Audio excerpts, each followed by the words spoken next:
بسم اللہ الرحمن الرحیم۔ السلام علیکم۔ اللہ تعالیٰ نے ملک الموت سے پوچھا، تجھے کس بندے کی روح قبض کرتے وقت کبھی رحم آیا بھی ہو یا نہیں؟ تو ملک الموت نے عرض کیا کہ یا باری تعالیٰ،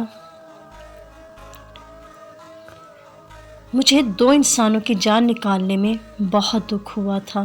ارشاد ہوا، بتاؤ وہ 2 لوگ کون تھے؟ تو ملک الموت نے عرض کیا، ایک تو وہ بچہ تھا جو ابھی پیدا ہوا تھا اور اپنی ماں کے ساتھ ٹوٹے ہوئے تختے پر بے سر و سامانی کی حالت میں بحر بیکرا میں تیرتا جا رہا تھا۔ اس وقت اس بچے کا واحد سہارا تمام کائنات میں اس کی اپنی ماں تھی، تو مجھے حکم ہوا کہ اس کی ماں کی روح قبض کر لے۔ اس وقت مجھے اس بچے پر بہت رحم آیا تھا۔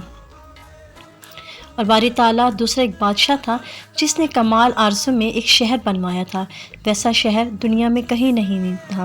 جب اپنا شہر دیکھنے کے لیے گیا تو جس وقت اس کا ایک قدم شہر کے دروازے میں تھا تو مجھے حکم ہوا کہ اس کی جان قبض کر لے۔ اس وقت بھی مجھے بہت رحم آیا تھا۔ اللہ تعالیٰ نے فرمایا، اسرائیل، تمہیں ایک ہی شخص پر 2 بار رحم آیا، کیونکہ یہ بادشاہ وہی بچہ شداد تھا جس کو میں نے بغیر ماں باپ کے بنا کسی سہارے کے سمندر کی طوفانی لہروں سے محفوظ رکھا اور اس کو بلندیوں پر پہنچایا، اور بلندیوں پر پہنچ کر یہ تکبر کرنے لگا، ظلم کرنے لگا اور آخر اپنے انجام کو پہنچا۔ ملک الموت بولے، اے رب العزت، بے شک تو حاکم قدرت ہے۔